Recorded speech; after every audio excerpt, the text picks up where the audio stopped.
Well, good evening, Little Masters, and welcome to episode 277 of the Prancing Pony podcast, where I release James from my service, but not from my friendship. But Lord, I offered you my microphone. Folks, pull up a bench in the common room and join us. I'm James Tauber, the Sage of the South, and I'm here with the Man of the West, who will not make me run all the way to episode 278, Alan Sisto. Not going to give you a pony, though. Folks, join us as a deepening darkness descends, Theoden thinks, Merry mopes, and Dernhelm is disguised in the last of 3 episodes on the Muster of Rohan, not to be confused with the Relish of Rohan, the 3rd chapter in The Return of the King. But I want a pony. I want a pony. Of course you do. Folks, some of you are hearing this show for the very first time. To you, we bid you a warm welcome. Here at the Prancing Pony podcast, we are reading, talking, and often joking our way through Middle-earth a few pages at a time. Now we take a deep dive into the lore, we explore how the story itself came to be, we talk about our favorite themes, and a whole lot more. But in a light-hearted and fun way, like friends chatting at the pub. And we're glad you've joined us. And I'm sure you'll be glad you joined as well. But before we get to tonight's chapter discussion, it's time to continue one of my newer traditions this season, interviewing my guest co-hosts. So, James, your first appearance on the Prancing Pony podcast wasn't 2 weeks ago, as some of our listeners might think. You actually joined Sean and me back in episode 172, all the way back in June of 2020. Now, at that time, we talked about the digital Tolkien project you'd been working on for so long. For those of our listeners who don't know about it, can you remind us what the project is all about and what's been happening with it since June of 2020 when we last talked about it? Yeah, so the Digital Tolkien Project is a scholarly project basically using computers to explore the language and texts of Tolkien's work.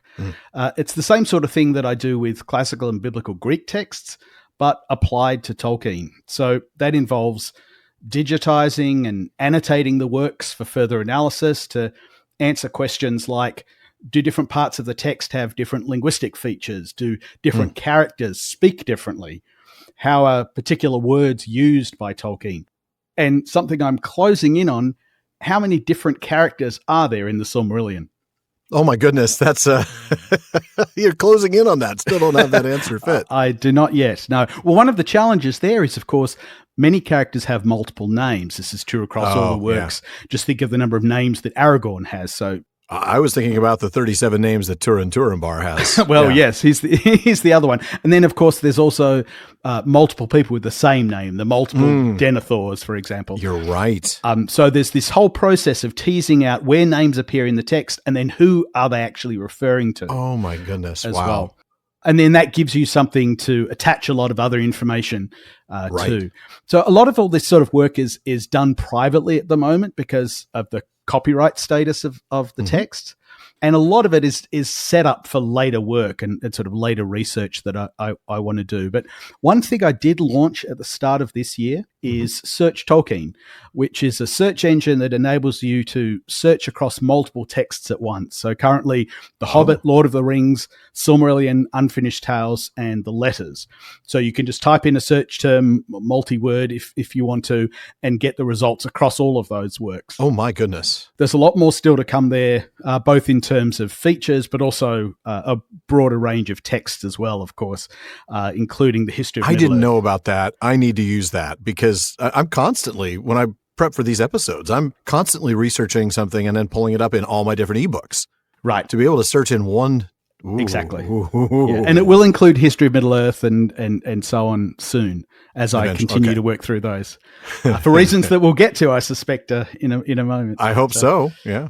Very cool. That is exciting news. I'm super jazzed about Search Tolkien. So is that a website then? Where will people find that? Yeah, so the main site for the Digital Tolkien project is just digitaltolkien.com. But if you go to search.digitaltolkien.com, you'll get Search Tolkien. Okay. Do the results come back then as like snippets or as page numbers with references? They do not. That's what I thought. They come back in the referencing scheme that the Digital Tolkien project has actually been developing for this very purpose. One of the first challenges that we went after as a project, and I say we because there are other people involved in this. Mm-hmm. It's not you and the mouse in your pocket. Exactly. So one of the first things that we worked on is coming up with a citation system that would enable us to refer to particular paragraphs of the text without worrying about different pagination. And there had been some work before.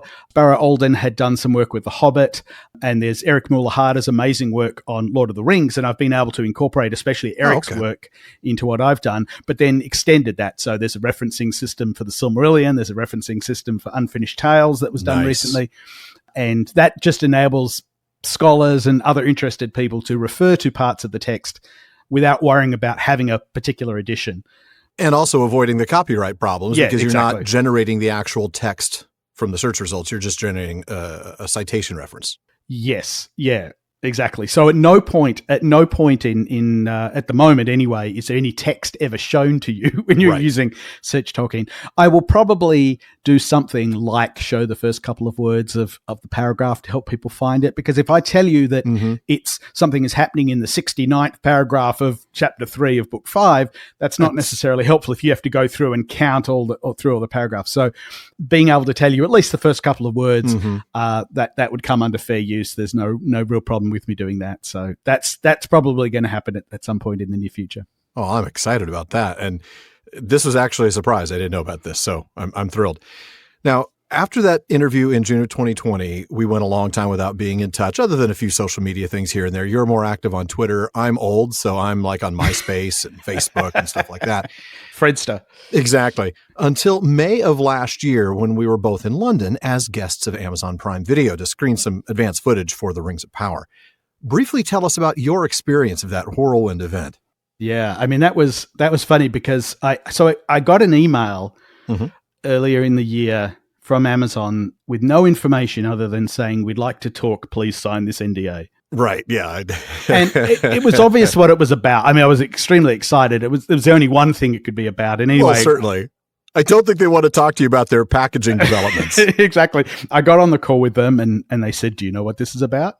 And I said, the 7th season of The Expanse. Yeah, woohoo! I'm with you, man.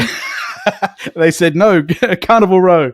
But no, it turned out to, of course, be about the Rings of Power, and they told me about this event in May. So, we got flown over there, and I mean, it was an incredible experience for me. Mostly just the connections I made with the other the other people like you and all the wonderful other community people that we met there. I mean, it was wonderful meeting the showrunners. They just came across as the loveliest people who were just so passionate. And so, I mean, did you get the sense they felt so humbled? Not necessarily overwhelmed, but they understood the responsibility. I think they were a little intimidated by the fact that Corey Olsen was in that audience. And, they knew that they were amongst some genuine Tolkien geeks. And frankly, like you said, they came off as, passionate and engaged and just humble guys. Yeah. And of course, that was also when we both met Leith. Yeah. And which led to both of us. We both did interviews with her. I really hit it off with her. She's great. I want her back. Yeah, definitely. We had a lot of fun linguistic geeking out that night in London. Yeah, that was an incredible experience. But certainly for me, the biggest takeaway was just, the friendships that I've made with other content creators and so on. And we've obviously all stayed in touch. Yeah, it's been wonderful. I'm with you on that. I mean, it was a great event, and I'm glad that I got to see that footage and meet the showrunners as well. But really, it was all about the connections, getting to meet people for the first time, many of them. Yeah. Some of whom have joined me as co-hosts on the show. I mean, Don Marshall, I didn't know who he was prior to that trip. Nubeta, who's going to be joining me in a few months. I didn't know who he was because those guys are both on TikTok, a platform that's, as I call it, the Logan's Run of social media. Yeah. So no, I'm with you on that. It was really neat to meet a lot of new folks and to be reunited with people that I've known for a long time, but rarely get to see, like Marcel or, any of the other European-based, content creators and Tolkien people. Yep. But with all of those questions behind us, what I really want to talk about is what you're doing with Signum University. You're now a preceptor and lecturer with Signum. What are you teaching there? Tell us all about this. Yeah, so let me start off with what I did last year in 2022, and then I'll get to the exciting stuff that's coming up. So last year I taught a course in the grad program that was sort of the big thing that I taught. It was a class called Digital Text, and it focused on a lot of the sorts of things that I do in the Digital Tolkien project, applied to a range of text. And that was a lot of fun putting that course together and taking literature students through computational techniques that they may never have been exposed to before. But then in Space, which is Signum's adult continuing education program, I taught a bunch of month-long Tolkien-related modules, mostly with Elise Trudel-Cedeno. So we taught about Tolkien's invented languages. We taught about Tolkien's writing systems. We did a course called Bridge to the Silmarillion, which was helping newcomers to the Silmarillion kind of whet their appetite by rereading passages from Lord of the Rings that set up interest in the First and Second Age. And then in the lead up to Rings of Power, we taught a course on the Second Age of Middle-earth, where we read through Appendix A and B from Lord of the Rings. We read through the last two parts of the Silmarillion, and then the relevant sections of Part 2 of Unfinished Tales, just to kind of piece together what we know about the Second Age from those published works. I also taught a course on my own on ancient Greek morphology, just to get to my linguistic and morphological roots. Just a casual, lighthearted class. Exactly. It was a lot of fun, though. A lot of fun. But this year, in 2023, I'm hopefully going to be teaching a course called Music Theory for the Mathematically Inclined. Oh, my goodness. With the wonderful Sarah Monnier, who is basically my younger twin in much the same way that Don Marshall is yours, Alan. So that's going to be a lot of fun if that gets enough interest. But the really big teaching project at Space this year is going to be a series of 12 modules, one per month, working our way through the entire history of Middle-earth. Oh, man. Wow, the history of Middle-earth. Yeah, I don't quite know what I was thinking when I proposed it. I know where I was when I proposed it. So it was in New York when we were there for the special event for the Rings of Power. And a bunch of us went out to an Irish pub afterwards. Well, there was your first mistake. It was afterwards. So it was super exactly. Late. 2 o'clock in the morning. I'm sitting with Corey Olsen, and I said to him, I've got this idea. There is 12 months in a year, 12 volumes of the history of Middle-earth. Oh, what if I ran a space course for each one? So January, we do Book of Lost Tales Part 1. February, we do Book of Lost Tales Part 2, all the way through. So from June to September, we're doing History of Lord of the Rings, and then, working our way through Peoples of Middle-earth in December. Oh, man. And I can just imagine Corey's eyes lighting up like, whoa. Corey is like, you absolutely have to do this. And then I realized what I was in for. It's basically a full-time job. Yeah. And so, one thing I did not expect was just how popular it would be. Really? You didn't expect that to be hugely popular? Well, seriously, there are so many good classes on at Space. That is true. Space is pretty impressive, I got to admit. Definitely encourage everyone to check out the course offerings there, because they're lightweight but academically rigorous. They're being taught by, well, maybe with me as an exception, but for the most part, they're taught by really amazing, qualified scholars, but there's no homework, there's no assessment. They're just a really nice month-long introduction to a particular topic. Right. And it's an opportunity to learn without any pressure. Exactly. And they're small groups, maxed out at 12 people per group. So there's a lot of opportunity for interactive discussion and so on.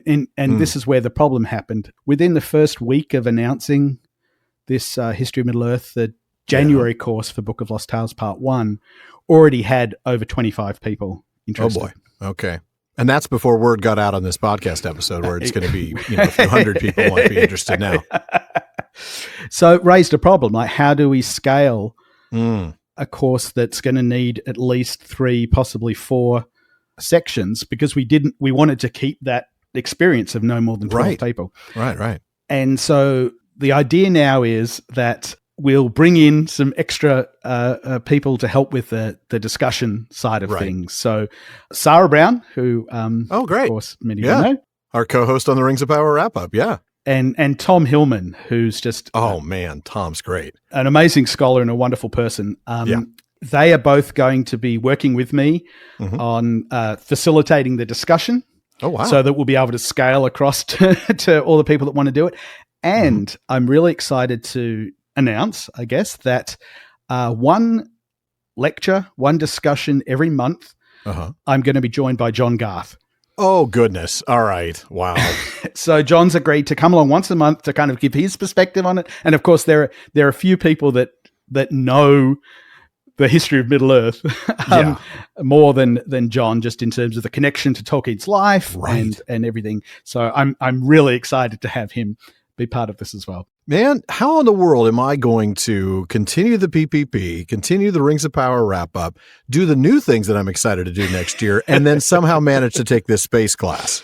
It's going to be a lot of fun. And I really, I feel so lucky to be working with such a dream team of really Sarah, is. Tom, and John on this. Goodness, that is a dream team indeed. But it's going to be a lot of fun.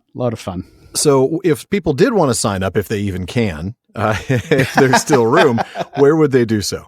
Okay, so the place to go for all of your space needs and other Signum-related things, including the Signum University Press as well, go to blackberry.signumuniversity.org.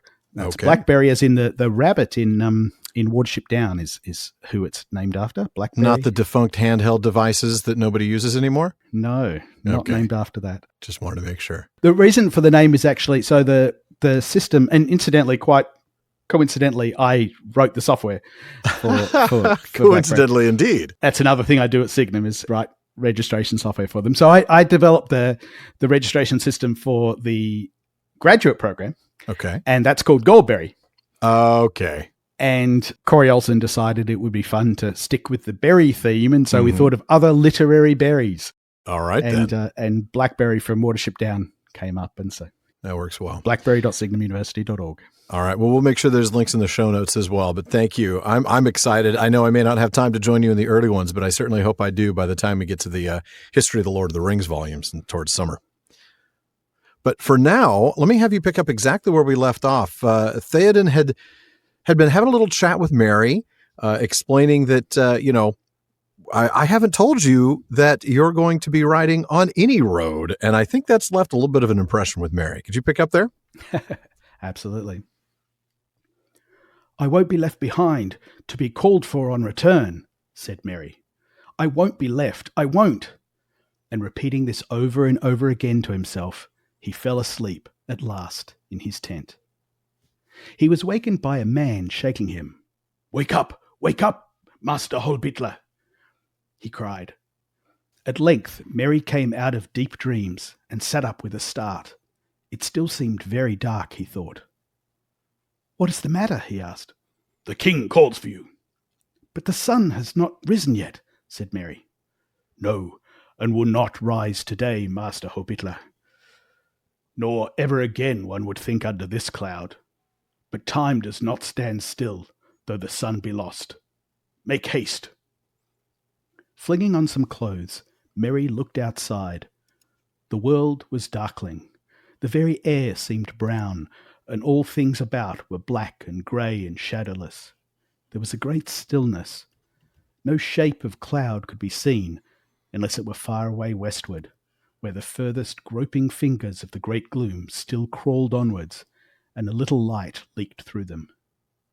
Overhead there hung a heavy roof, sombre and featureless, and light seemed rather to be failing than growing. Merry saw many folk standing, looking up and muttering. All their faces were grey and sad, and some were afraid.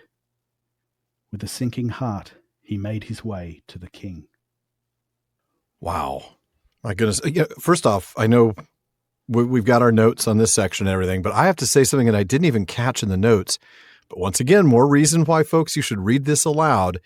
Did you catch what you were reading when you talked about the groping fingers of great gloom and a little light leaked and hung a heavy roof? Man, the alliteration just jumps off the page. It is fantastic. Yeah, this is something I'm going to bring up later as well, is just how fun it's been reading this out loud because of some of those linguistic features. It's so much fun reading out loud, and I encourage people to do it themselves. Yeah, it is fantastic. So going back to the beginning of that passage, we get Merry once again refusing to be baggage, at least not carry-on baggage, falls asleep repeating his mantra, right? I'm not going to be left. I won't. I want a pony. So So when a man comes and wakes him in the dark, Mary thinks, right, middle of the night, it really startles him, doesn't it? Right. The king is calling for him, but it's still it's still dark out, right? He was told that he had to be ready after dawn. And so he's a little confused because exactly. What is it, 3 a.m? I don't understand. Yeah. Why are you waking me up? But the man tells him, look, the sun's not going to be rising today. In fact, it's so dark, it looks like it might never rise again, but time is still time, right? I mean, we don't have a clock, but we know that the time is moving, so hurry up. Yeah, but that's so ominous. It might never rise again. That's terrifying. That's a terrifying thought. That's a really, really scary thought. Yeah. But Merry gets dressed quickly and heads out of his little tent and into the world beneath an eerie and oppressive sky. Boy, you're not kidding. Yeah. I mean, the air is discolored. Things are dark and have no shadow. Oh. And there's this eerie stillness over everything. Exactly. It's like a dark and heavy roof, right? The light, interestingly enough, which should be getting brighter. I mean, dawn has happened, right? The sun theoretically has gone up somewhere. So the light should be increasing, but it's actually getting darker and darker. Yeah. And he observes the reaction of the people, muttering sorrow and even fear. Yeah. And rather depressed by all this, he heads in to find Theoden. That's right. I mean, it's his job. He said he's going to do this. So let's talk a little bit about this darkness, right? Yeah. I mean, this isn't a magical darkness per se, but a natural result maybe of volcanic activity, right? I mean, didn't we speculate or find out actually that this is Sauron using Mount Doom's eruption to create a shadow? But of course, that might be magical activity in itself. I mean, right. It's hard to tell sometimes with this. Yeah, exactly. This sort of natural effect of, changes in the way that nature is operating. Yeah. But still a very nature driven effect. Yeah. In other words, this isn't a darkness spell. It's exactly. It's the result of a volcanic eruption, which may itself be caused by some sort of magical interference. Yeah. I'm thinking almost like, I'm still convinced maybe that it's just Caradhras itself, but this idea that maybe Sauron or Saruman was somehow manipulating the weather on Caradhras. Mm-hmm. It's still the weather. It's still snow. It's still cold. It's still wind. And it's not a spell in itself. It's the result of some sort of manipulation of the weather, perhaps. It's interesting coming back to that alliteration that you pointed out, the groping fingers of the great gloom. Yeah. Oh, I love that. That almost personification of this weather, though, is really interesting because it does make us think that it's somehow being manipulated, that there's some person behind that because of this, these groping fingers. It leads us to that direction. Oh, that is a strong picture there, isn't it? You're right. Yeah. Yeah. I don't know. I mean, everything I'm seeing, everything I read throughout the rest of the text, because we do get some more information later. I even think that it's mentioned in, maybe it's the Tale of Years or somewhere else, that this is sort of Sauron creating cover. He's causing this darkness from Mount Doom, from an eruption of Mount Doom. Mm-hmm. That's the center of it all. But either way, it has this power, right? I mean, it's not just a darkness. It's almost apocalyptic, right? I mean, and we see that in the sort of comment made by the Man of Rohan when he basically says, sun may never come up again. Exactly, right? I mean, that's end of the world talk, right? Yeah, it's this sense of this is, I think we'll probably end up talking more about this. I say we. It might not be you. It'll be me and one of the other co-hosts as we kind of work our way through this darkness. But I mean, we've already seen glimpses of this darkness last season, even as Frodo and Sam observed it happening, and we've caught hints of it's on the way. Right? We've been talking about the dawnless day is coming, and we know that it's going to be happening, and here it is. But yeah, I think we'll find out a little bit more about it, I guess, as the season progresses, won't we? Yeah. But what about sort of this despair that the darkness is causing? Like you said, apocalyptic, right? It's a sense that the world is ending. Both the writer seems to be sort of leaning into that a little bit, this idea that the sun may never rise again, but also Mary, who now has a sinking heart as a result of this darkness, this unnatural darkness. Yeah, it's interesting that while it says some were afraid, it says all their faces were grey and sad. Yeah. So this had an effect on everyone, even if fear scared, wasn't exactly. Yeah. There was a sadness, and of course Mary with a sinking heart then heads to the king. Yeah, and that's certainly the kind of thing you'd expect from a tool that Sauron is using, as we'll find out later. That is his primary weapon in a way. Yeah. Well, folks, we'll get right back to the conversation that Merry's going to have with the king in a little bit, right after our break.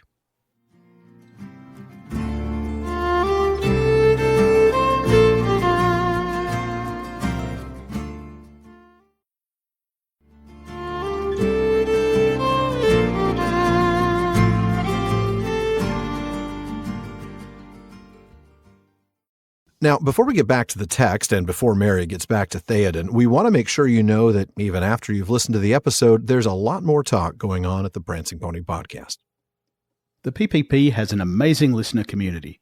They're always coming up with great questions and discussions across all our social media spaces.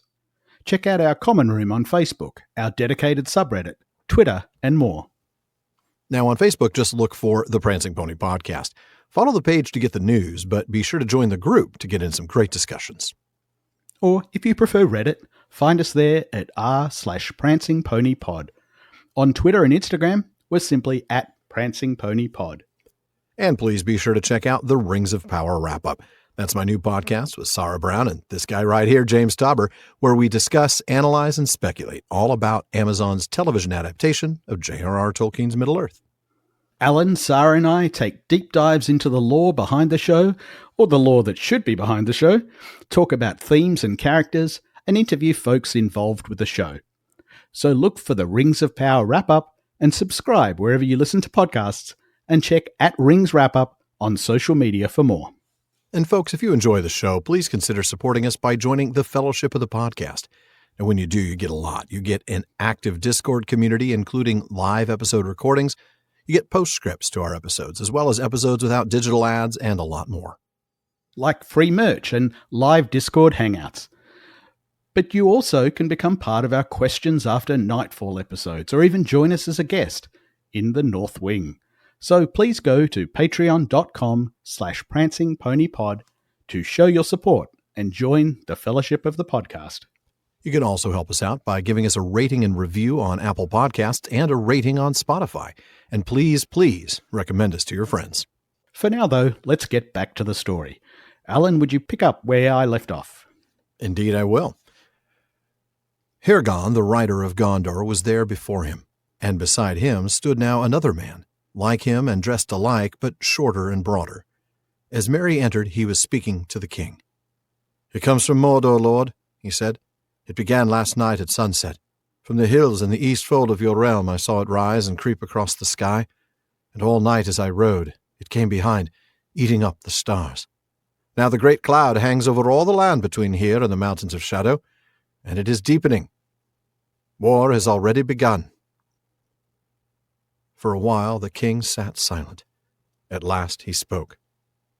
"So we come to it in the end," he said. "The great battle of our time, in which many things shall pass away. But at least there is no longer need for hiding.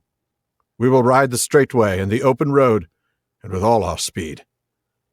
The muster shall begin at once, and wait for none that tarry. Have you good store in Minas Tirith? For we must ride now in all haste, then we must ride light, with but meal and water enough to last us into battle." "We have very great store long prepared," answered Hirgon. "Ride now as light and as swift as you may." "Then call the heralds, Éomer," said Theoden. "Let the riders be marshalled." Éomer went out, and presently the trumpets rang in the hold, and were answered by many others from below. But their voices no longer sounded clear and brave as they had seemed to Merry the night before. Dull they seemed, and harsh in the heavy air, braying ominously. Ominously indeed. Yes. So, when Merry goes to see the king, he spots Hirgon, another errand rider who's unnamed, and they're explaining the darkness to Theoden. And conveniently to us, right, as Merry listens in. Yes, exactly. Another one of those great examples of exactly us benefiting from somebody in the scene that doesn't know as much. That's right. In this case, though, even Theoden doesn't know that much. True. Not surprisingly, like we talked about in the last passage, the darkness originates from Mordor, and it began last night. Well, that's the night of March 9th, because today is now the morning of March 10th. And it's come all the way across the sky from the east. And I love this expression, eating up the stars. Yeah, me too. That is ominous. That is intimidating. That is terrifying. Eating up the stars. Yeah. And it's clear what's going on. War has begun. That's right. It has started for sure. And Théoden ponders this for a moment, and it's a very important moment, really. It is, isn't it? He stops, he thinks, and then he sort of paraphrases Hirgon, right? He says, this is the great battle of our time. Going back to the last episode, Hirgon had said, it is before the walls of Minas Tirith that the doom of our time will be decided. Sort of echoing that. Yeah. And Théoden makes his decision. As war has already begun, there's now no need for secrecy. Mm-hmm. That's right. We'll take the fastest road and ride as quickly as we can. I think we talked about that last week, right? We did. This idea that Sauron's was a fortuitous, it kind of messes it up because now the riders can get there in time. Exactly. 2 more days and it would have been all over but the crying, Yeah. But isn't that just so typical of outcomes in battles? Yeah. That sometimes it's just these remarkable strokes of luck, these things that could go one way or the other way, and they just make all the difference. It's the things you can't plan for. What's that idea that, battle plans only survive right up to first contact with the enemy? Yeah. Yep. Yeah. So, of course, not only are we going to ride as quickly as we can, we're going to leave as quickly as we can. We're not even going to wait for anybody. But he does have to confirm with Hirgon something very important, right?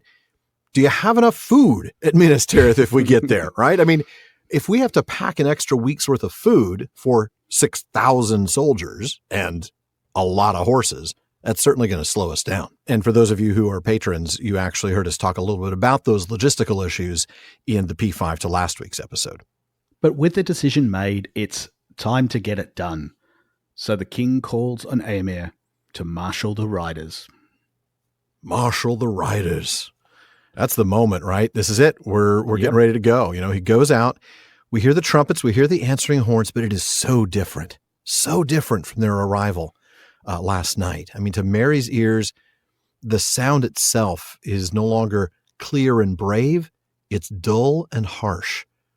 Let's talk about that a little bit. Is this his perception of the sound, or has something actually changed with the way the sound waves travel, let's say, with the way sound spreads from its source, given this darkness? Yeah, I mean, I think there's a couple of ways we could go with this. One is just the mood of the people blowing the trumpets, right? Yeah.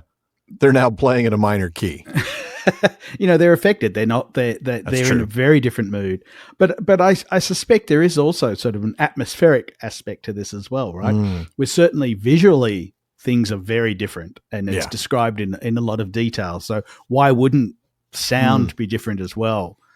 Almost like the air is denser and heavier. Yeah, maybe. Yeah, exactly. I mean, it's described as a roof. We get all this description that really makes it feel like not necessarily claustrophobic, but there's this real sense of things changing, not just visually, but atmospherically, and a sense of a smaller space. Right. Yeah. Exactly. Like you said, there's definitely a factor involved with the people playing or blowing these horns or trumpets. And then Merry is going to sense not only the way they're blowing the horns, but the change in the air that we've talked about, the heaviness of the air. So, yeah. I was just thinking back to when Frodo and Bilbo were in the Hall of Fire, and we had that discussion of how much of this is Bilbo's face actually changing. Almost none of that, right? It's Frodo's perception changed by the ring. So how much of this is Merry's perception as opposed to actual sound changes? But it makes sense to have some change here. Yeah. Yeah. Yeah.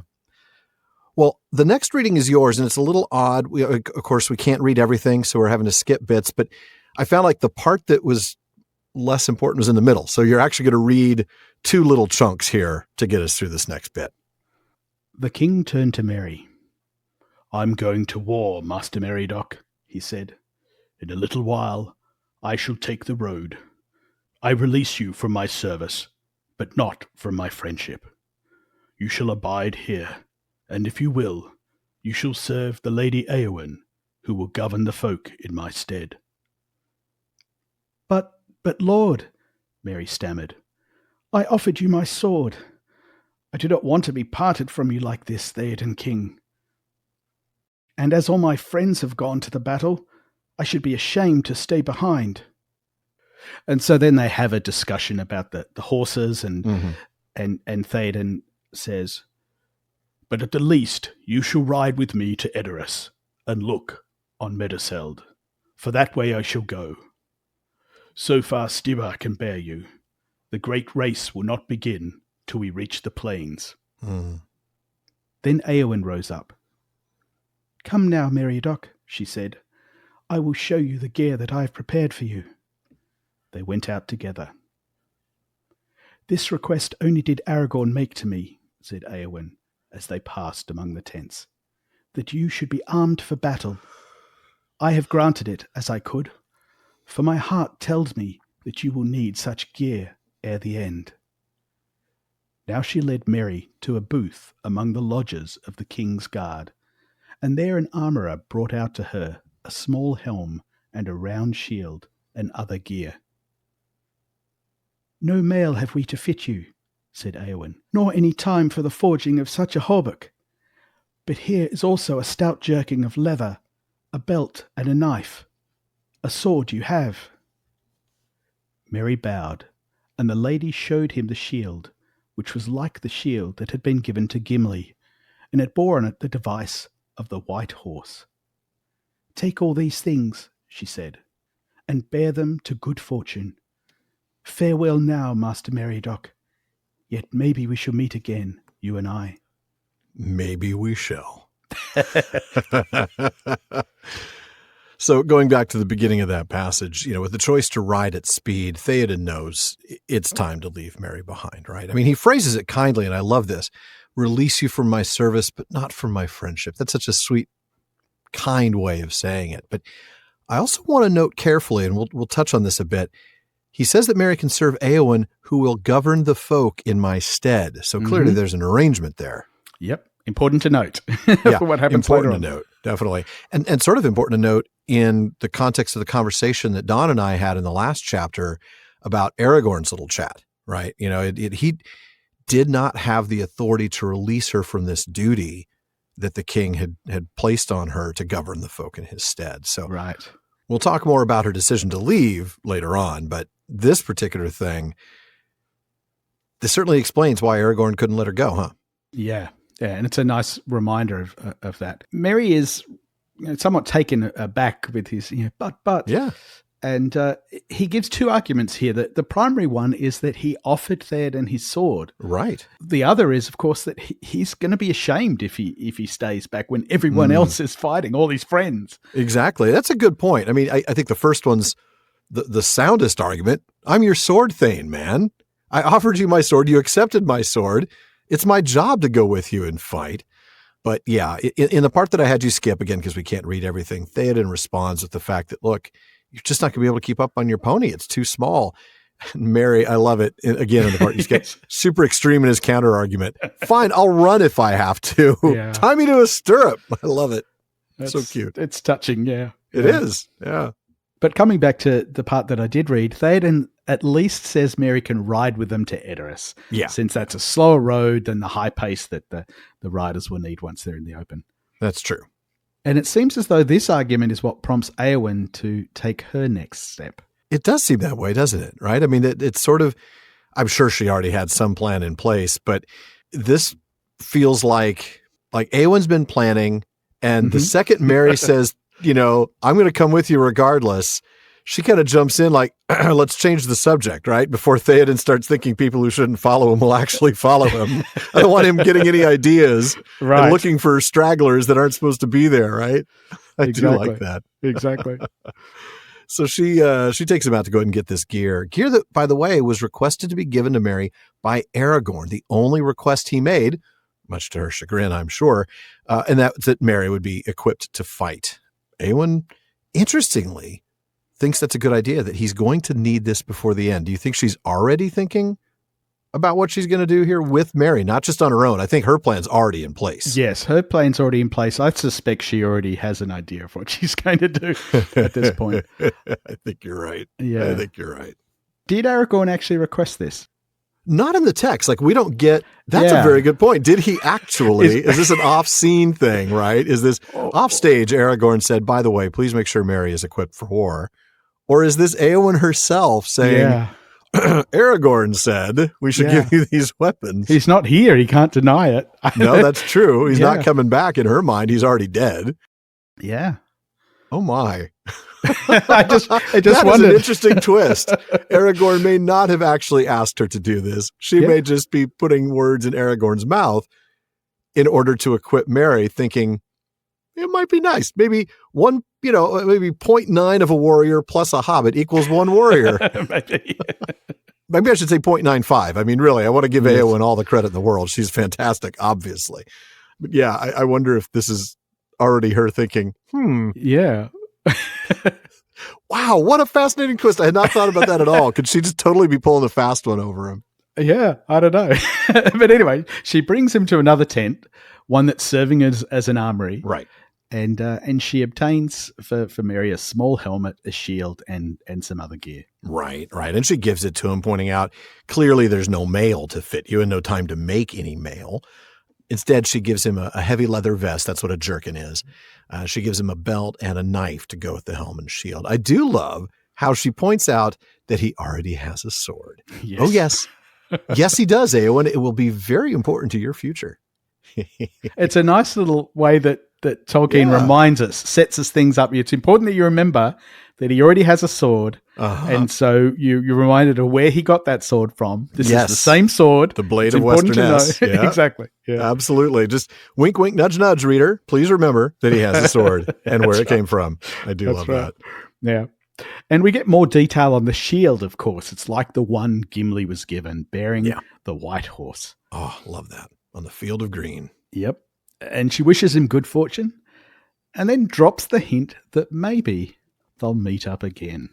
Yeah, see, now I'm really beginning to think, how clever, how far in advance has Éowyn been planning this? I think when we get to her departure, we'll discuss the fact that she's clearly been thinking about this ever since Aragorn turned her down. But what about the idea of getting Merry to come along? How far in advance has she been thinking of that? Well, did she only find out at this point that he was not coming? Would she have known? Would she have known for longer that he was probably? I mean, she may have suspected. She might have. Yeah. I don't think she would have known, but she might have. She certainly would have suspected. There's no way that he'd be able to keep up on the pony. Yeah. She had to have known far enough in advance, if your earlier theory is correct, where Aragorn didn't really make this request, right? Because obviously she did have to go to the armory and get, a helmet made for his size, and a small shield, a leather vest made for what would be essentially an 8 or 10-year-old child. Right. That would have to have been made, crafted. So either Aragorn really did ask, or she's been thinking about this for a while. Interesting. I'm going to have to think through that one some more. Has she really been scheming this far along, or did Aragorn actually ask? Because I can see Aragorn saying, consider this. Aragorn, at the time he left, knew only that Merry had offered his sword to Theoden. Theoden had received it. Yep. Knew that he was a sword thane, and might have actually gone ahead and said, hey, do me one favor, by the way. Yeah. Can you do me a solid? Take care of my boy. Yeah, that's certainly plausible. But I also like the plausibility of your suggestion that this is actually her going, Aragorn didn't ask me to do anything, but I'm going to say he did. I'm going to do this anyway. He also told me I'm a really good cook. Oh, man, that is great. I love that. She has to be better than movie Éowyn as a cook. I mean, low bar, I know. Yeah. But still, man. All right. Alan, would you like to continue? I will indeed. So it was that amid a gathering gloom, the king of the Mark made ready to lead all his riders on the eastward road. Hearts were heavy, and many quailed in the shadow. But they were a stern people, loyal to their lord, and little weeping or murmuring was heard, even in the camp in the hold, where the exiles from Edoras were housed, women and children and old men. Doom hung over them, but they faced it silently. 2 swift hours passed, and now the king sat upon his white horse, glimmering in the half-light. Proud and tall he seemed, though the hair that flowed beneath his high helm was like snow. And many marveled at him, and took heart to see him unbent and unafraid. There on the wide flats beside the noisy river were marshaled in many companies well nigh 55 of riders fully armed, and many hundreds of other men with spare horses lightly burdened. A single trumpet sounded. The king raised his hand, and then silently the host of the mark began to move. Foremost went 12 of the king's household men, riders of renown. Then the king followed with Éomer on his right. He had said farewell to Éowyn above in the hold, and the memory was grievous. But now he turned his mind to the road that lay ahead. Behind him, Merry rode on Stibba with the errand riders of Gondor, and behind them again 12 more of the king's household. They passed down the long ranks of waiting men with stern and unmoved faces. But when they had come almost to the end of the line, one looked up, glancing keenly at the hobbit. A young man, Merry thought as he returned the glance, less in height and girth than most. He caught the glint of clear gray eyes, and then he shivered, for it came suddenly to him that it was the face of one without hope who goes in search of death. Wow. Oh, man, that is heavy. All right.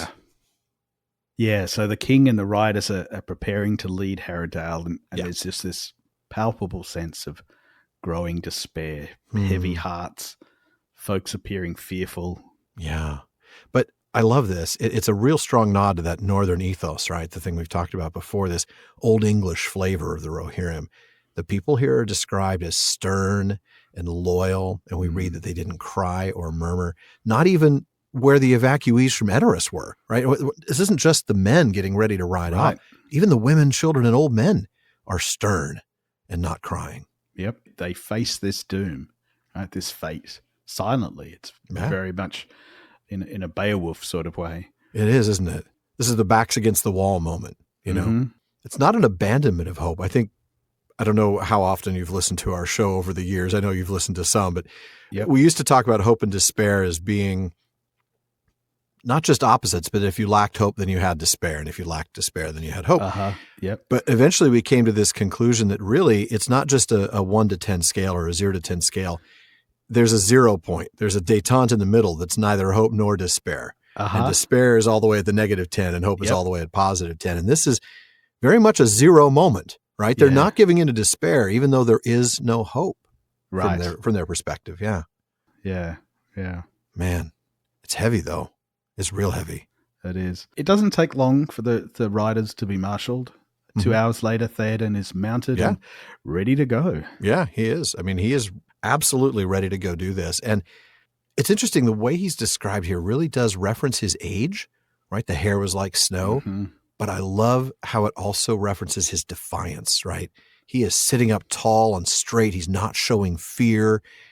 And this, we've talked about this before, right? Yeah, his presence and his bearing are an inspiration for his people. I think that's one of the things that makes him and drives him to want to go and be on the front lines, is that leadership role, right? Right. And it's such a wonderful example of leadership by example, right? People are looking at him saying, despite his age. Yeah. 6 months ago, this guy was, barely able to stand up. Right. It's so interesting that they were surprised to see him sitting up tall and straight and not showing fear. And it must have given them that sense of, well, if he's not showing fear, then maybe I shouldn't either. Maybe I should rise to the challenge. Not be afraid. Yeah. That makes sense, especially some of the folks, who maybe the folks who live in Haredale, who would not necessarily have been aware until they heard that Theoden was leading the forces at Helm's Deep, that he had sort of recovered from this influence of Wormtongue. Yeah. They love seeing him filled with courage. It gives them a chance to take heart as well, like you said. Yeah. And the army begins to move. And at some point in the last paragraph or two, we've moved from Dunharrow above to the valley below. Yeah. And we're with the full force now of the Rohirrim. Remember, some were up at the top, some the majority were down at the bottom. Exactly. It's just the King's Guard up top. Yeah. So we get a number and it's close to 5,500 fully armed riders and then several hundred others on spare horses. Now, we talked about the necessity for spare horses in the P5 to last week's episode. Yep. So if you want more information, go there. Still probably not enough spare horses, but we talked about that. So then we get the single trumpet sounds. Theoden raises his hand. This is a moment, right? This is, I know the cinematic moment was different, but this is just as powerful. I would have loved to have seen it this way, where it's just one trumpet and then it's silence. He raises his hand and the host just starts to ride away. So we've got the king's men, the 12 riders of renown, leading the way. Yeah. Followed by Theoden and Éomer. And we get a passing reference to Theoden's farewell to Éowyn up in the hold. Little did he know. Yep. And Merry follows Theoden and Éomer next to Hirgon and the other errand, the nameless errand driver. Yeah, the poor guy gets no name. And 12 more of the king's men bringing up the rear. Yeah. He, by the way, this other errand rider is a classic red shirt. Yes. Right? I mean, he has no name. And we know what's going to happen to him. Sadly, it also happens to Hirgon. So we've got the 24 riders of renown bracketing Theoden, Éomer, Merry, Hirgon, and the other errand rider. So you're envisioning that, and that small group reaches the end of the line of soldiers that are ready to ride, and one of them catches Merry's eye. Merry thinks it's a young man. Well, of course it's a man, right? I mean, these are the men that are getting ready for war. It doesn't even cross his mind to think that this is a woman. So obviously, big difference from the films there. And in the films, we see Merry immediately recognizes Éowyn as Éowyn. But here, Merry thinks it's a young man, just smaller built, right? That he's young. Yep. And he catches, or as he catches the look in the grey eyes, he sees a total lack of hope. Someone who is going, not so much willing to face death, but actually actively searching for it. Yeah. There's a big difference, isn't there? I mean, Theoden is willing to face death. We know that. He's talked about it, and thus I shall sleep better. But Éowyn is actively looking for it here, or this writer, I should say. Don't want to drop any spoilers. Wink, wink. This is the first time that we actually see Éowyn resolved not just to risk death, but to actually look for it intentionally. But it isn't the last time. Even after the battle, huh? Right. I mean, in some ways, I guess this is resolved by we have to read the discussion that she has with Faramir to really sort of understand the nature of this. It's difficult for us to say at this point exactly That's true. What's going on in her mind. We sort of almost let her need to let her speak for herself in that's true. In those later chapters. And that is much later. I was thinking it was Houses of Healing, but really it's not until it's later. It's much later, isn't it? Yeah. That's next season. Oh, yep. Goodness. I don't want to wait that long. Somehow I think Sarah's not going to let me wait that long when we get to the Houses of Healing and we talk a little bit about Éowyn. At least I hope she won't let me wait that long. We'll have to spoil a little bit of Éowyn's story there. Well, for the next reading, we actually have a special guest, so to speak. Enjoy, folks. I'm very excited. So without horn or harp or music of men's voices, the great ride into the east began, which the songs of Rohan were busy for many long lives of men thereafter. From dark Dernhelm in the dim morning with Thane and Captain rode Thengel's son. To Edoras came the ancient halls of the Mark Wardens mist enshrouded, golden timbers were in gloom mantled. Farewell he bade to his free people, hearth and high seat in the hallowed places, while long he had feasted ere the light faded. Forth rode the king, fear behind him, faith before him, fealty kept he. Oaths he had taken, all fulfilled them. Forth rode Theoden 5 nights and days, east and onward rode the Eorlingas, through fold and fen march and the Furion wood. Oh my goodness. Oh, wow. Yeah, get this guy to read more if we can. Yeah, I would take an entire audiobook. That guy's really good. He knows how to read the poetry that Tolkien wrote. Now, special thanks, of course. That recording is a clip from the J.R.R. Tolkien audio collection. That was the professor himself, for those of you who don't recognize his voice. That, by the way, is a set of recordings we highly recommend. It is selections from each of the books That recording is available from the library page of the PPP's website. And if you don't have this, folks, it is absolutely well worth you getting it. Just listening to him read the poetry alone is fantastic. And I wish we could have let him read the entirety of the verse. Unfortunately, we can't really do that. Yeah. In the brief part of the first paragraph that Tolkien didn't record, we follow along with the riders as they head north out of Harrowdale along the Snowbourne. Right. First, they pass under Harrow and then Upbourne. And we talked about those names in 275. Right. And it's in these little villages that we see the sad faces of the wives, mothers, and daughters left behind as the men ride off to war. And then Tolkien leads into this alliterative verse by telling us there is no music here. There is no harp. There is no song. There is no horn. It's really just this kind of quiet determination. Yeah, but he does give us a bit of a spoiler here. The songs of Rohan would be busy for many generations after this ride to Minas Tirith. Yeah, you're right. So there's still a Rohan, and their exploits are worthy of many generations of songs. That's a very good point. This actually reminds me a bit of the way he does that in The Hobbit. Anytime that the reader might be a little bit nervous, yes, the narrator will step in and go, "But don't worry, because he's not. He's going to be survive." All right. Exactly. Yes. And now I'm thinking of the moment of The Hitchhiker's Guide to the Galaxy when I forget something happens with the improbability driver, the narrator says, "Don't worry, nobody gets seriously hurt. There's one broken arm, well, except for the bowl of petunias and the whale, but we'll get to that." It's just fantastic. Oh, I love that. So, the verse, getting to the verse that Tolkien read, this alliterative verse, which I love, by the way. I really, really wrestled with letting somebody else read this passage. But, it is the professor. So I really had to defer. I love alliterative verse, and this is such a fantastic example of it, isn't it?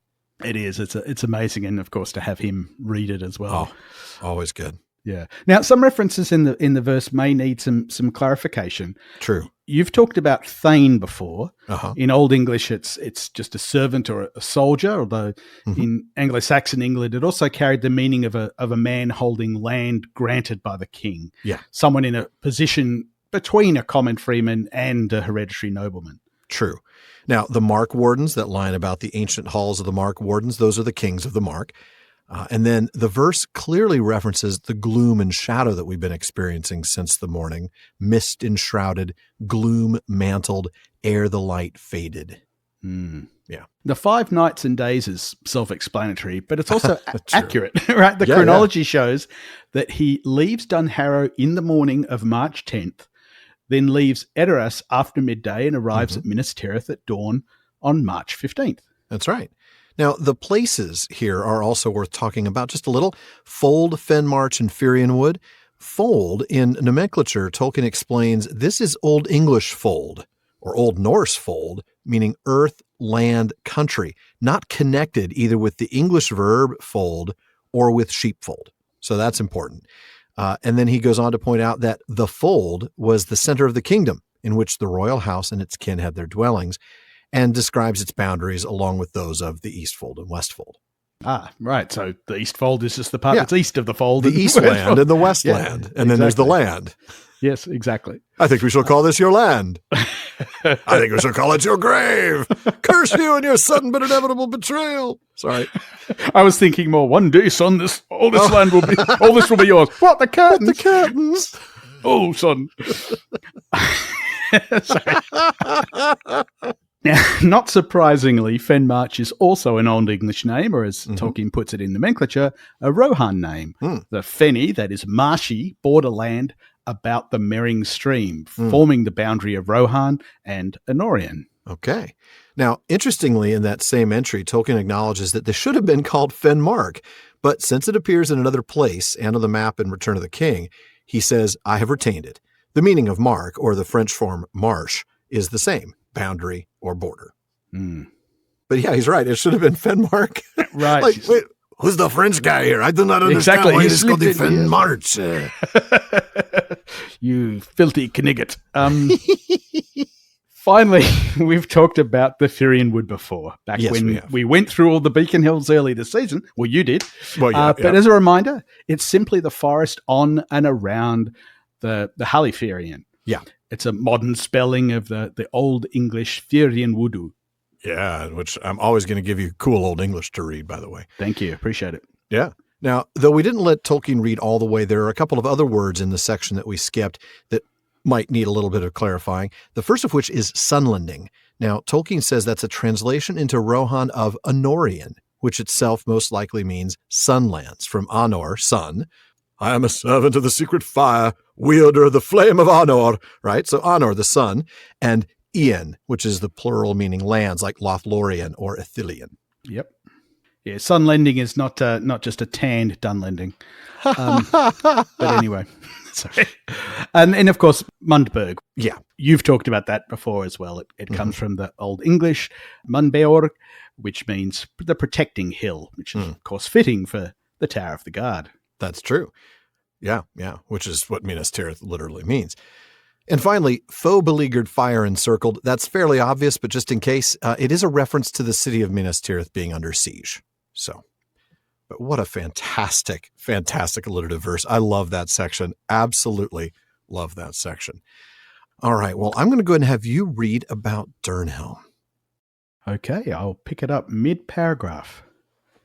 Theoden made ready to set out again, and he wished his esquire a kindly farewell.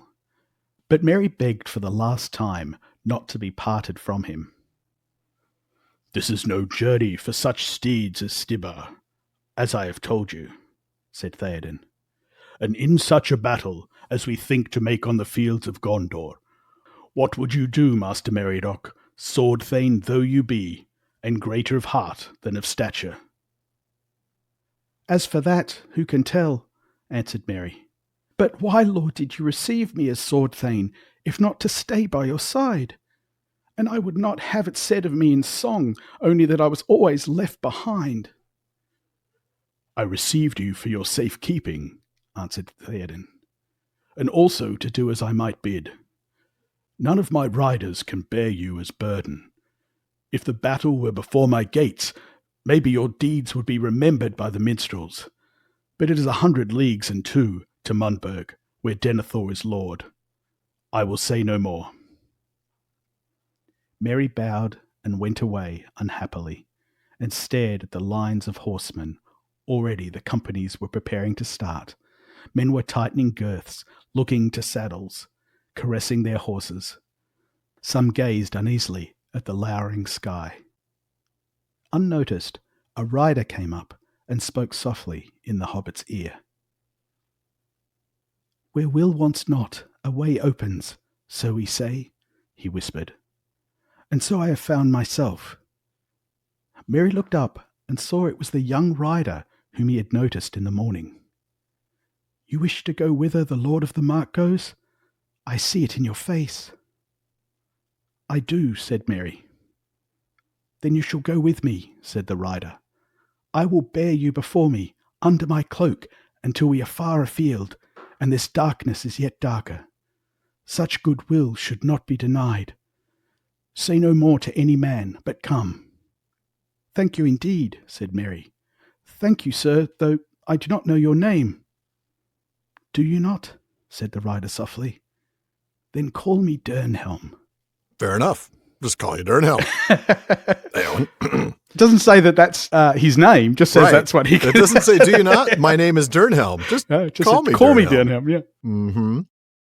So in the first part of the paragraph that you didn't read, we find that Theoden gets to Edoras at noon and that another 60 riders join him. Right, and then back to what I did read after lunch, he bids farewell to Merry, who begs not to be parted. Mm-hmm. And you can compare that to Éowyn's begging of the same from Aragorn. Yeah, I thought it really did strike me as that same sort of desperation, and I'm sure Éowyn sees that, right?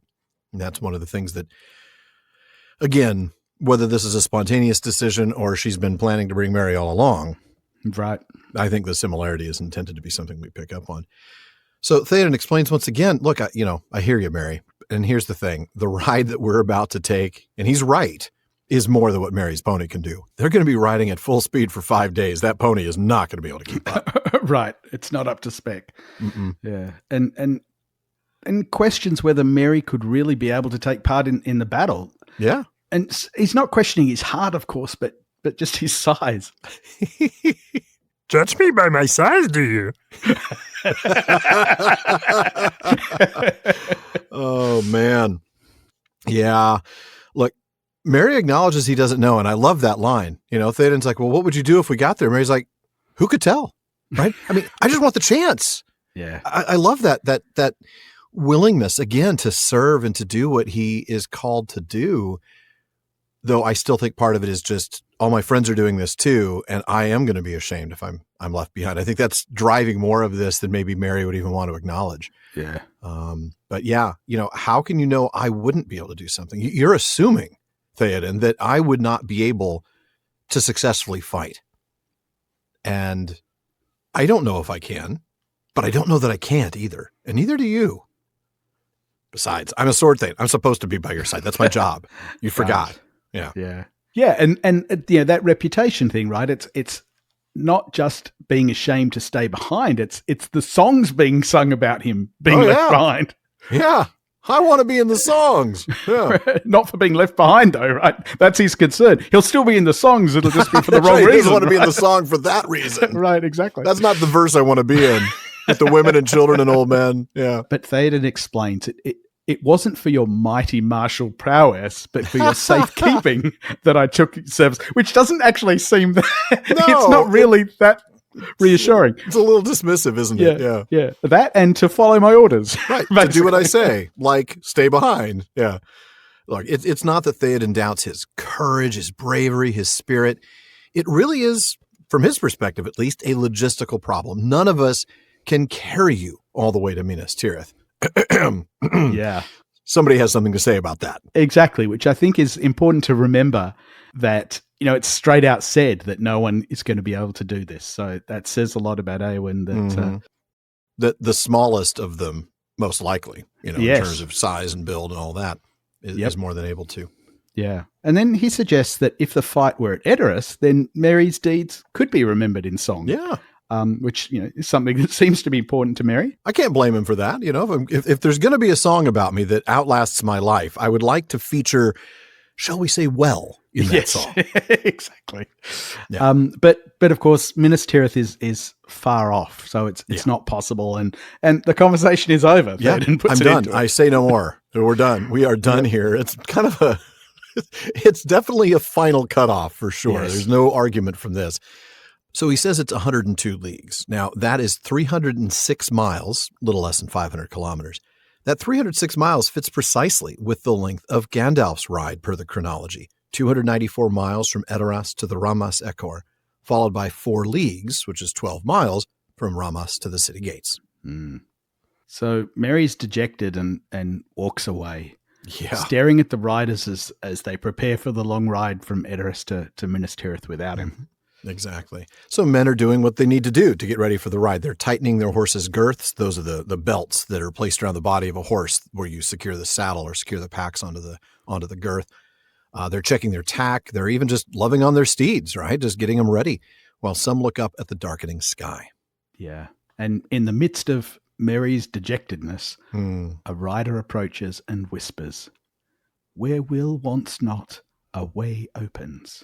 I love this. It's a beautifully archaic way of saying basically where there's a will, there's a way. I mean, really, that's all this is. And in this context, wants is meant here as lacking or insufficient, like marry me and you will want for nothing. Okay. So the not is then just a simple negation. So the phrase means where will is not lacking, a way opens. What's the archaic way of saying where there's a whip, there's a way? Where there's a whip, boom, boom, there's a way. Sorry. I think that sounds something like the song is better than the movie. Yes, it's the only good part. Yes. Yeah. Yeah. But Mary sees that it's the... Sorry. I couldn't resist. No, that's a great digression. I was thinking about that same phrase too because I just watched that movie not that long ago. Yeah. And by watched, I mean suffered through. Yeah. But Mary sees that it's the same rider that he'd noticed earlier, the one that was in search of death. Oh, man. And the writer asks if Merry wants to go where Theoden goes, and the answer is, of course. Well, of course, right. So the writer offers to take Merry with them, hiding Merry until it's safer, and then introduces themselves to Merry as Dernhelm. Yes, which, as we already pointed out, just call me Dernhelm. That's not necessarily my name. That's what you can call me. Dern is Old English for secret or hidden, while helm is, of course, actually where we get the word helm from. Yeah, it's very on the nose description of. Yes, call me Secret Helmet. Yes, I'm not going to tell you my name, but yeah, just call me Secret Helmet. I have to admit, I really like the Dernhelm fiction, if only for the impact that it has on Merry when Éowyn reveals herself on the Pelennor fields. Now, yes. Yeah, I mean, it's a fantastic moment. I don't want to steal any of Sean's thunder. Actually, I want to steal all of it. So I'm going to. Here's the passage I'm talking about, and I'm not going to get to read this then because Sean's not going to let me read a darn thing in those episodes. I'm almost sure of it. After Éowyn has delivered her famous line, "But no living man am I," we switch back to Merry, and this is what we read. The helm of her secrecy had fallen from her, and her bright hair, released from its bonds, gleamed with pale gold upon her shoulders. Her eyes, gray as the sea, were hard and fell, and yet tears were on her cheek. A sword was in her hand, and she raised her shield against the horror of her enemy's eyes. Éowyn it was, and Dernhelm also. For into Merry's mind flashed the memory of the face that he saw at the riding from Denharrow, the face of one that goes seeking death, having no hope. Pity filled his heart, and great wonder, and suddenly the slow kindled courage of his race awoke. Oh, man, I can't wait to get there. I mean, It was the revelation that Dernhelm was Éowyn that led to Merry kind of growing this courage to join her in the attack against the Witch King. Yep. So I have to say that was actually one of those changes that at the moment didn't bother me, but the more I thought about it, that change in the Jackson films, I was disappointed because of what that took away from that moment. But yeah, that's all right. It's really difficult from an adaptation point of view because I completely agree that. Yeah, how do you make that in an adaptation? You're right. The power of it in the book is phenomenal. The challenge for Jackson, and this was something that happened also in the television adaptation of Game of Thrones, which is that the books in A Song of Ice and Fire, the books rely so much on sort of limited point of view, where you don't know who a character is because the person whose point of view you're reading it from doesn't know who it is. Okay. And that's almost impossible to pull off in television, right? Because we see the person, right? So yeah, we can recognize the actress behind the helmet, even if we're not supposed to. Exactly. Yeah. And so I think it would have been impossible to stay true to the books for a visual audience, which is a shame though. I mean, I completely agree that the power of the reveal is lost in the films. It's just amazing in the books for sure. But I don't know how else you could have adapted. No, that. I think you're absolutely right. It's one of those, we've talked about the test, right? Is it a change that's necessary due to the change in medium? And then does it miss the core of the original? I can't say this misses the core of the original. It just doesn't. It's just unfortunate. Yeah. Yeah. But certainly this is definitely necessary due to the change in medium. You could not, as you're absolutely pointing out, convey this sense that Merry rode with this person for 5 days and didn't know that it was Éowyn. You just wouldn't have been able to pull that off with the audience. Yeah. But now I think as we talk about Dernhelm's actions here, it's time to talk about the controversial bits, right? Did she abandon her post? Did she plan ahead and leave the responsibility for the people left behind with somebody else who has authority? What do you think? Yeah, I mean, it's hard to say because we're gonna find out later on. Elfhelm's attitude to her being there suggests that maybe there were other people in the know. I don't know. He does sort of treat her with a wink and a nod, doesn't he? Yeah. So it's really hard to say. We're not told explicitly that she abandoned her post. No, but we're also not told explicitly that she arranged for her job to be done by anybody else. Exactly. It's kind of left in the dark. Yeah. And by the time we find out who she is, there are other concerns. I mean, Theoden's dead, and Éomer is just more concerned that this is Éowyn on the battlefield, Right. Where she doesn't belong. There's no oh, she has committed some terrible crime because she left the people in Dunharrow. There's no discussion of that. Yeah. I don't know. This is a tough one. I mean, I think, well, first of all, we had some great discussion. We've talked all the time in the mid-roll about join the Facebook group for some great discussions. Mm-hmm. This is an excellent example of that because we had a really, really lively discussion, I don't know, a week or two ago as of the time of this recording, talking about this exact thing. Mm-hmm. Because we were at the time in the chapter on the passing of the Grey Company where Dawn and I were discussing Aragorn's conversation and his refusal to let her go with him. And this was one of the things that we pointed out, that Éowyn has a responsibility to stay. That prompted some really great discussions and the question of, did she, in fact, make plans? Did she say to somebody else, you take over? It does seem that she planned this, that this wasn't a spur-of-the-moment thing. Even if she didn't plan the Merry thing, she clearly planned enough to make sure to get hold of a suit of armor, to get hold of a horse, and to be down there at the muster rather than still up in the hold. Yep. She's not so irresponsible, I don't think, that she would just do that without telling somebody. Right. And Elfhelm, like you said, seems to know. Yeah, yeah. As you said, the text doesn't speak either way, so it is somewhat left to our speculation. Well, I'm going to speculate that she left the responsibility with somebody who's at least doing the job. Yeah, that seems reasonable to assume. Alan, do you want to continue reading the next bit? Yeah, I'll actually finish up the chapter for us. Thus it came to pass that when the king set out, before Dernhelm sat Meriadoc the Hobbit, and the great grey steed Windfola made little of the burden, for Dernhelm was less in weight than many men, though lithe and well knit in frame. On into the shadow they rode. In the willow thickets where Snowbourn flowed into Entwash, 12 leagues east of Edoras, they camped that night. And then on again through the fold, and through the fen march, where to their right great oak woods climbed on the skirts of the hills under the shades of dark Halaphirion by the borders of Gondor.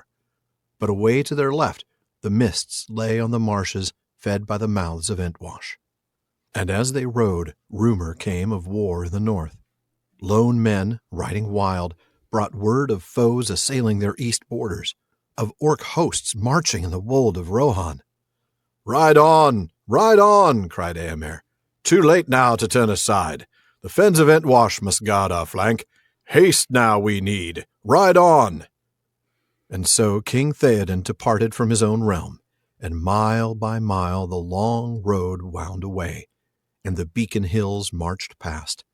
Calenhad, Min Rimon, Eralas, Nardal. But their fires were quenched. All the lands were grey and still, and ever the shadow deepened before them, and hope waned in every heart. Oh man, wow. Hope waned in every heart. I mean, we'll get to that, but wow. Yeah, we will get to that. That was the other thing that stood out for me there, is notice that it marks the point where he leaves his realm. Departed from his own realm. Which is, of course, the last time that he was there. He will never return to Rohan. Yeah. So, sure enough, when the riders head out, Merry is with Dernhelm on Windfola, which is just Old English for windfall. Okay, good. Nice, simple name. Yep. And we're given yet another hint that Dernhelm isn't who he claims to be. Less in weight, lithe and well knit. Yeah, recall we had less in height and girth than most earlier on. Yep. Yeah. And they head out into the ever-increasing shadow, although it's just past midday. Seriously, yeah. Getting darker every minute. And they camp 36 miles out that evening. The chronology only says that they camp 30 miles east on way, where the Snowbourn reaches the Entwash. Which, if you look at the map, seems a bit out of their way to the north. I mean, you'd think the Great West Road would be quicker, but okay, maybe it's just, I don't know, a description thing. But they ride the next day through Fenmarch, close to Halaphirion and the Firion Wood. And as they do, they start to see single riders coming with news of attacks, right? Enemies throughout, including orc hosts marching through the wold. Yeah, Éomer knows there's no time to turn and fight those orc hosts. They have to move with speed to Minas Tirith and hope there's still a Rohan to return to. Of course, thankfully the Ents make That's that right. a possibility. The Ents do get involved, and they help make sure there's still a Rohan. Yeah. And the riders finally leave the mark. And as I said, that's a poignant moment, knowing what's going to happen to Theoden in particular. King Theoden departed from his own realm, never to return. Yeah. I mean, we know in hindsight, that's the never to return part. But they enter Norien, and they pass the Beacon Hills of Gondor. That's right. But boy, it's that final sentence of the chapter that really hits hard. It tells us the darkness is growing every second, getting darker, and that hope waned or lessened in every heart.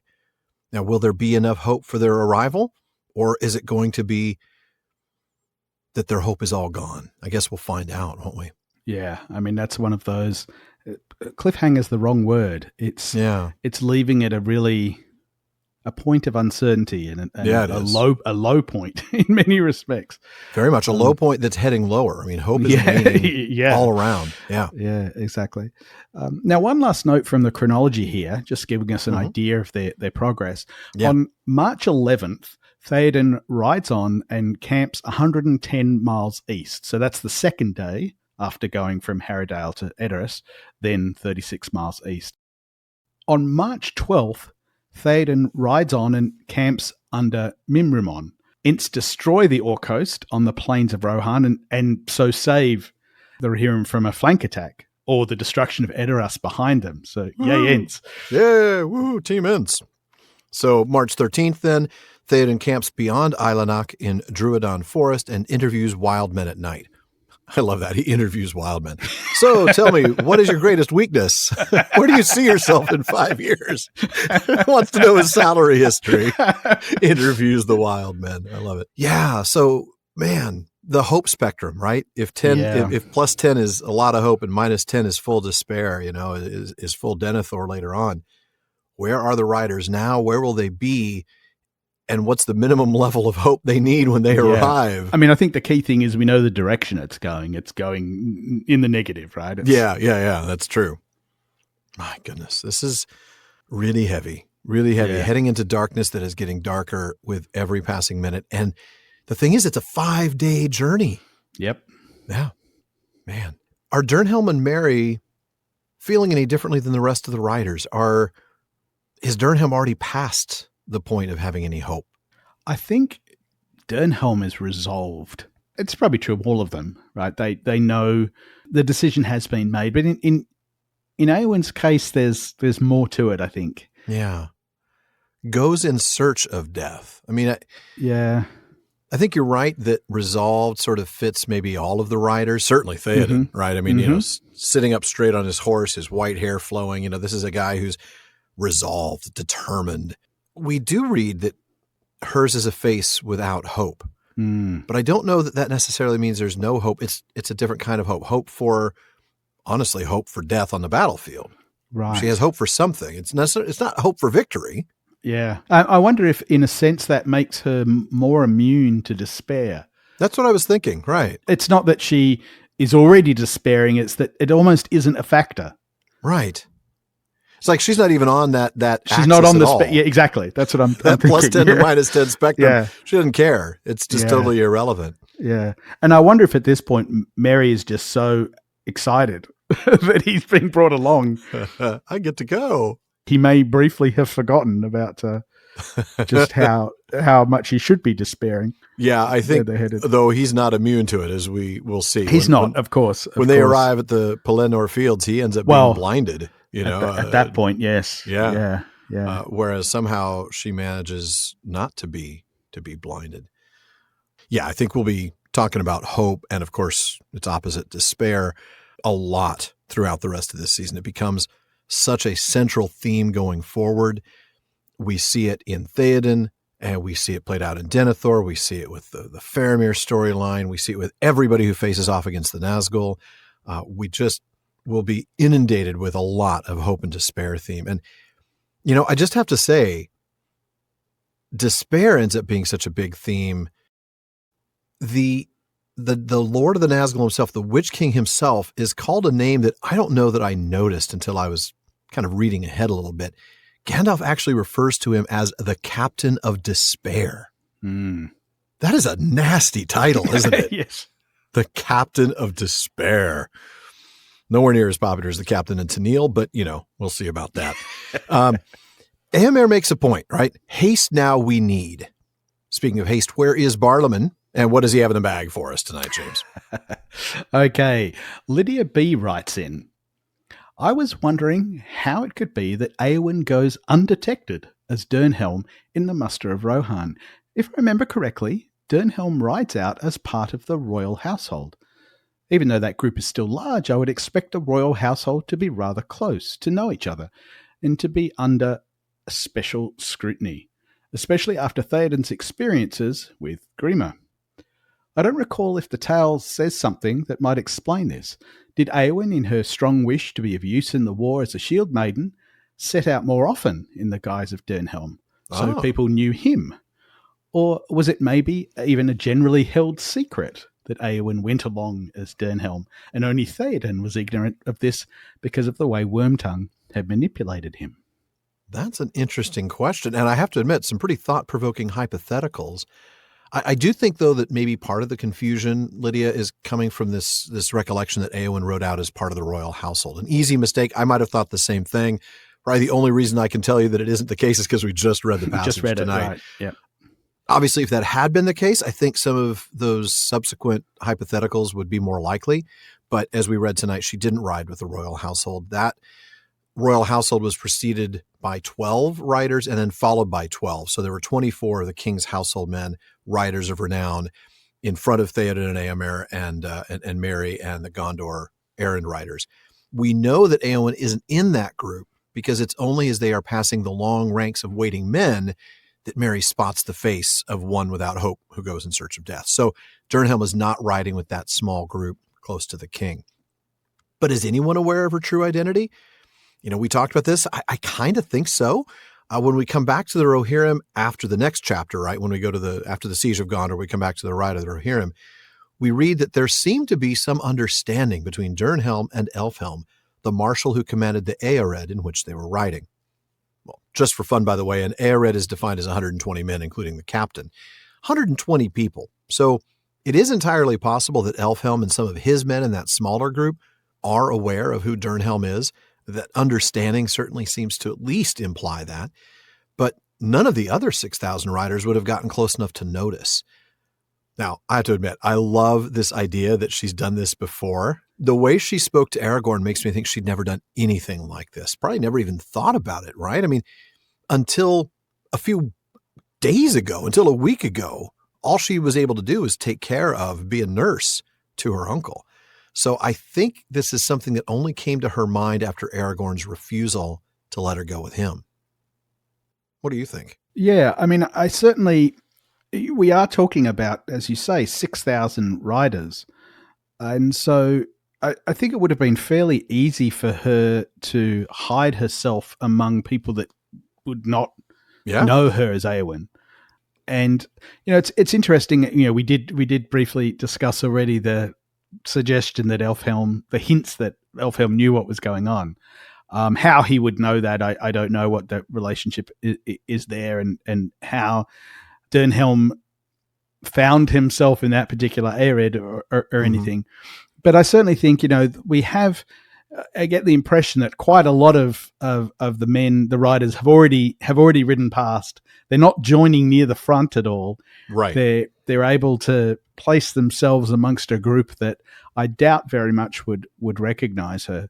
Mm-hmm. And as long as she sort of stays, or they stay in that group, because remember, Merry's not supposed to be there either, right? So it would be disastrous if Theoden saw Merry. Oh my goodness, who's not hiding either, right? So it's impossible to hide a 3-foot person sitting on your horse. Exactly. So I suspect that they were quite away from the king's riders and from the riders of renown, and so were able to blend in amongst people that would not recognize Éowyn or even Merry necessarily on sight. Interesting. We'll probably talk a little bit more about that, I'm sure, as we get through the ride of the Rohirrim in a couple of chapters. I know that Elfhelm does eventually speak to Merry, as we know. That's he's the one who calls him Master Bag. Yep. So we'll have some moments there with Elfhelm, but we don't have any explicit conversations between Dernhelm and anybody. So everybody just ignores Dernhelm as they ought to. Yeah. So, Alan, do we have time for one more? I think so, James. Lacey B. asks, what would you argue is the best speech or monologue in The Lord of the Rings? And if different, which is your favorite? Wow. In light of the cool alliterative verse in this episode, this seemed like a really appropriate question, even if the answer might be the thing that Theoden will say at dawn on the 15th. James, I'm going to let you give your opinion on this first. Which one is the best? And if you have a personal favorite other than that, which one would it be? Wow. That's really difficult because, yeah, to be honest, most of my favorite moments are actually dialogue. Yeah. So like Gandalf and Saruman at Isengard, for instance, or Gandalf and Denethor, or simply narrative, like the moment in Mordor where Sam sees the white star twinkling and when we read that like a shaft, clear and cold, the thought pierced him that in the end the shadow was only a small and passing thing. Oh. There was light and high beauty forever beyond its reach. Okay, yeah. That's a fair point, right? Right. Or the way that the charge of the Rohirrim is described, right? It's those narrative bits that give me the chills. And I know you as well, Alan. Yeah, especially the charge of the Rohirrim. That might be my favorite bit of all of the Legendarium. Yeah. Exactly. But of course, sorry, that wasn't the question. No, sorry, I've completely bypassed it. But yeah. Alan, what do you think? Do you have? Oh goodness, Lacey, this is a hard one to answer. I mean, I'd say, can I give a top 10, but not in any particular order? There's so many, but like you said, James, so many of my favorites are dialogue and narrative, but I'll try to do my best. If the question were songs, I have to say the one from today's episode would be very near the top. I love alliterative verse, and this has such an impact as Theoden and his riders head off to fight at Minas Tirith. But all right, Lacey asked for speeches or monologues. All right, there can be only one, right? Faramir's speech to Frodo and Ithilien. Okay. But, yep. But fear no more. I would not take this thing if it lay by the highway. Not were Minas Tirith falling in ruin, and I alone could save her so, using the weapon of the Dark Lord for her good and my glory. No, I do not wish for such triumphs, Frodo, son of Drogo. For myself, I would see the white tree in flower again in the courts of the kings, and the silver crown return, and Minas Tirith in peace. Minas Anor again, as of old, full of light, high and fair, beautiful as a queen among other queens, not a mistress of many slaves, nay, not even a kind mistress of willing slaves. War must be, while we defend our lives against a destroyer who would devour all. But I do not love the bright sword for its sharpness, nor the arrow for its swiftness, nor the warrior for his glory. I love only that which they defend, the city of the men of Numenor, and I would have her loved for her memory, her ancientry, her beauty, and her present wisdom, not feared, save as men may fear the dignity of a man old and wise. That's the monologue right there. Yeah, I think I would have to agree with you, Alan. Yeah. I mean, especially if we're limited to just Lord of the Rings. If you introduce the Silmarillion, all bets are off. There are going to be some other amazing passages to choose from, but that's got to be my favorite from the Lord of the Rings. It's my favorite character. It's one of the most amazing moments in all of the Legendarium, and yeah. That would be my answer. Yeah. And there's so much we could say about that, but of course you already have because it's That's true. So for more on that, please go back last season to the episodes on The Window on the West. Yeah. But folks, that does wrap it up for another episode of the Prancing Pony podcast. But be sure to join us again next week when we hope to have a very pleasant surprise for you. Folks, Alan and I want to thank the members of Team PPP, editor Jordan Rennells, Barleyman Becca Davis, along with our team of research assistants, social media manager Casey Hilsey, event and Patreon community coordinator Katie McKenna, graphic artist Megan Collins, and website guru Phil Dean. And speaking of the website, please be sure to give us a visit there at theprancingponypodcast.com. We've got show notes, hilarious outtakes, Prancing Pony ponderings, and of course our online storefront where you can get all sorts of PPP merch. You'll also want to visit our library page. The Prancing Pony podcast is first and foremost a podcast about the books. So if you're interested in a book we've mentioned on the show, you'll find a link for it in our library. The PPP gets a small amount of compensation when you make your purchase, and we thank you for that. Indeed. And we also want to thank our patrons at the Círdan's contribution tier. I'll start with DeMay in Alaska, James in Virginia, Tamsin in Minnesota, Chad in Texas, Lance in New Jersey, Paul in Colorado, Jerry in Texas, B in California, Joseph in Texas, Kathy from North Carolina, Lori from Washington, Carlos in California, Brian in the UK, Ned from Connecticut, Jerry from Washington, Joe in Washington, and Éowyn from the Netherlands. There's also Dylan in Australia, Ben in Minnesota, Anthony in Texas, Karen in the UK, Zaksu in Illinois, Jim in Maryland, Brian in Texas, Sarah in New Jersey, June in Ireland, Joshua in Massachusetts, James in Florida, Lucy in Texas, Connor in North Carolina, Keith in Alabama, Carson in Oklahoma, Vivian in California, and James in Massachusetts. Thank you all so very much for your support. Indeed, thank you. Now, make sure you don't miss any episodes of the Prancing Pony podcast.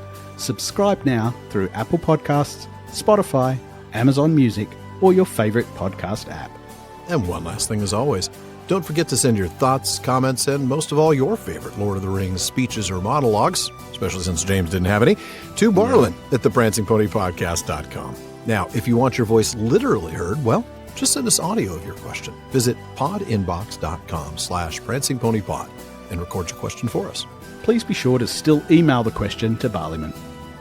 Now, even though Barliman's been a lot more reliable lately, there's still a lot of mail to sort through. We'll try to get to you just as soon as we're able. As always, though, this has been far too short a time to spend among such excellent and admirable listeners. But until next time, fare you well while you may. Go with the goodwill of all good men.